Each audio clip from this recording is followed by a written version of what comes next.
Olá, amados e amadas! Bem-vindo a mais um vídeo do canal. Sejam todos bem-vindos. Mas antes de ir ao tema de hoje, não se esqueça de já deixar o seu like para nos apoiar, compartilhar este vídeo e se inscrevendo no nosso canal, ativando as notificações e faça parte desse canal. E que Deus lhe abençoe. E agora vamos ao vídeo de hoje.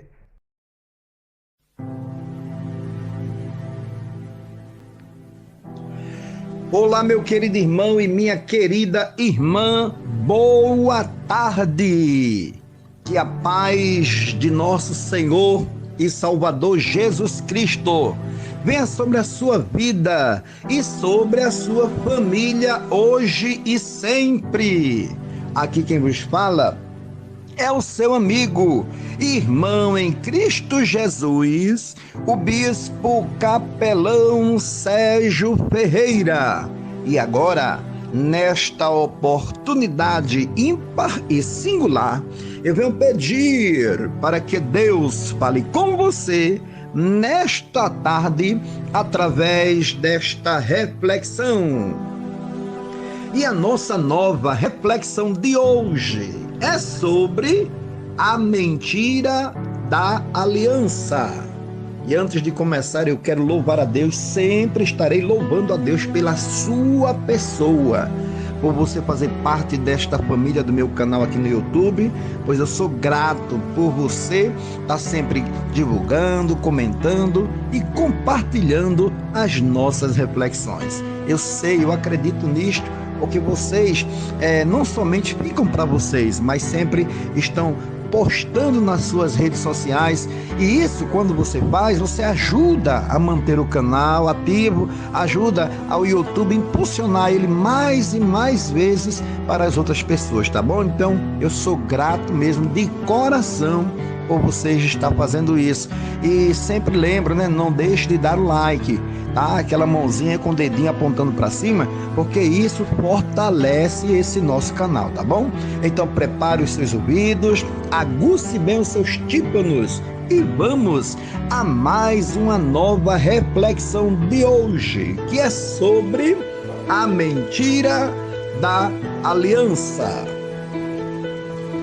Um certo homem, ele estava voltando para sua casa, como ele fazia sempre, com a mesma fidelidade rotineira, todos os dias e na mesma hora. E voltando para a casa, furou-lhe um pneu do seu carro. E com muita dificuldade, ele encostou seu carro no meio-fio e preparou-se para a batalha contra o macaco. E ele conseguiu fazer o macaco funcionar. Ergueu o carro, trocou o pneu e já estava fechando o porta-malas quando a sua aliança escorregou pelo dedo sujo de óleo e caiu no chão. Aí foi quando ele deu um passo para pegar a aliança do asfalto, mas sem querer ele chutou a aliança. A aliança bateu na roda de um carro que passava naquele momento e voou para um bueiro, onde desapareceu diante dos seus olhos, nos quais ele custou a acreditar. Então ele limpou as mãos, o melhor que pôde, e entrou no carro e seguiu viagem para sua casa. E começou a pensar no que ele diria para sua esposa.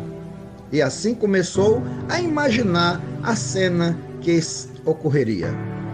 Ele entrando em sua casa e respondendo às perguntas da sua esposa antes de ela fazê-las. Você não sabe o que me aconteceu. O que, amor? Uma coisa incrível. O quê? Contando, ninguém acredita. Conta logo, vai. Você não nota nada de diferente em mim? Não me está faltando nada? Não. olhe direito. E ele mostraria o dedo da aliança sem a aliança. Então ela diria: o que aconteceu? E ele contaria tudo exatamente como acontecera.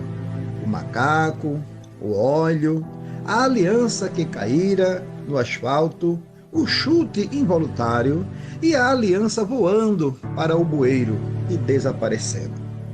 Mas que coisa, diria a sua esposa calmamente. Seu cretino, está me achando com cara de boba e de palhaça? Eu sei o que aconteceu com essa aliança. Você tirou do dedo para namorar, para fazer um programa e ainda para completar, chega em casa a esta hora e ainda tem a cara de pau de inventar uma história em que só uma imbecil acreditaria?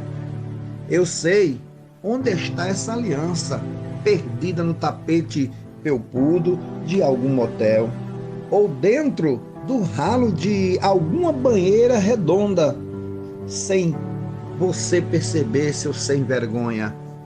E ela sairia de casa com as crianças sem querer ouvir explicações dele. E assim, depois de pensar desse jeito, ele chegou em casa sem dizer nada à sua esposa. Já a sua esposa perguntou a ele: por que você se atrasou hoje? Teve muito trânsito, foi? E por que essa cara? Nada, dizia ele, nada, meu amor. E finalmente, que fim levou a sua aliança? E ele disse: tirei para namorar e para fazer um programa, e assim perdi no motel. Pronto, não tenho desculpas. Se você quiser encerrar nosso casamento agora, eu compreenderei. Então ela fez uma cara de choro, depois correu para o quarto e bateu com a porta. 10 minutos depois, ela reapareceu e disse que aquilo significava uma crise no casamento deles, mas que eles, com bom senso, a venceriam. E que o mais importante é que você não mentiu para mim. E assim ela foi cuidar do jantar para eles. Meus irmãos, veja a situação que essa pessoa passou. Na verdade, ele, da forma que pensou, ele pegou e falou para sua esposa. Muitas vezes as pessoas não querem ouvir a verdade, porque quando fala a verdade, elas não acreditam. E às vezes queremos, por tanta luta, relutando para dizer a verdade, a gente somos sujeitos a falar a mentira. E muitas vezes a mentira, ela é omitida. Muitas vezes ela fala ou ele fala aquilo que não aconteceu. Então vejam só, amados, vamos refletir sobre esta reflexão agora mesmo. Olha só, às vezes falamos a verdade e as pessoas não acreditam em nós, devido à cabeça deles ou delas estarem cheios de tanta conversa que circulam neste planeta Terra, através da rede social e de todos os meios de comunicações, como por exemplo a internet, os jornais, as redes de televisões, os rádios. E isso faz com que as pessoas acreditem mais nas mentiras do que na própria verdade.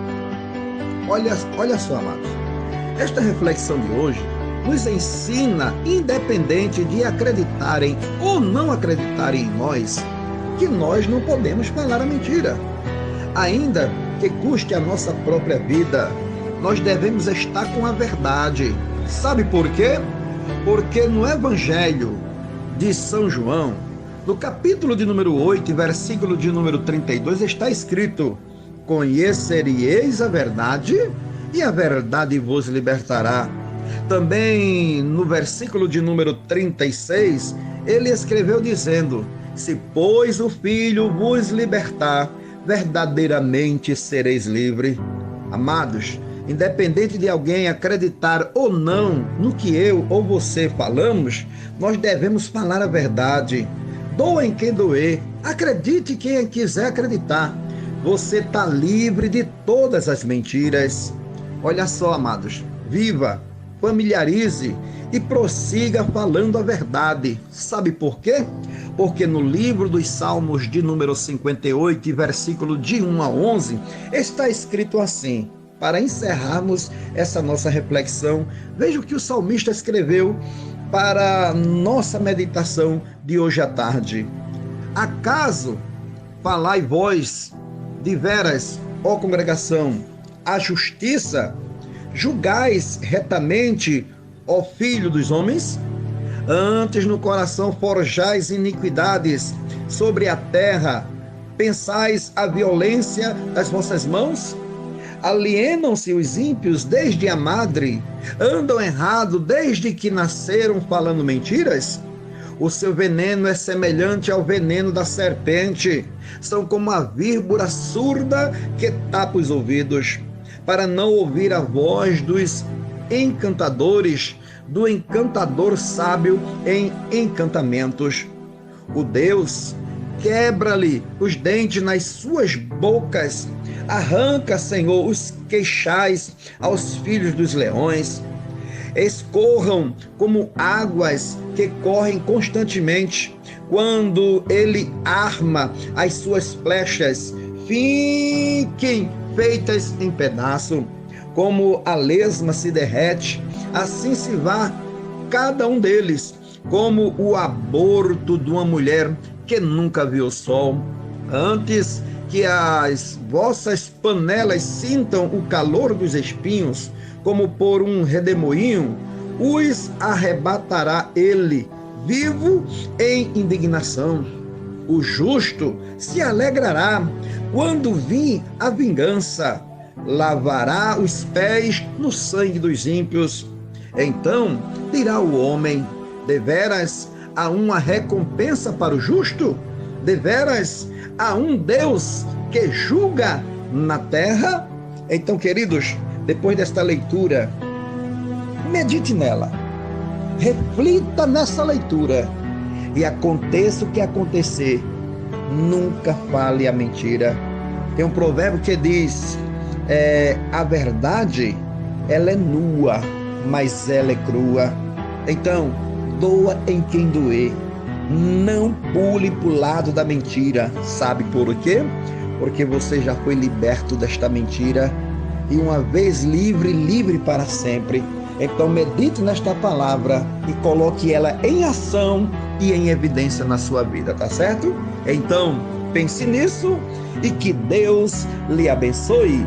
E nada mais a falar, eu, o bispo capelão Sérgio Ferreira, e a minha muito digníssima esposa, a missionária Juliana, nós lhe desejamos uma boa tarde e a paz do Senhor bem calorosamente para todos vocês. Amém e graças a Deus.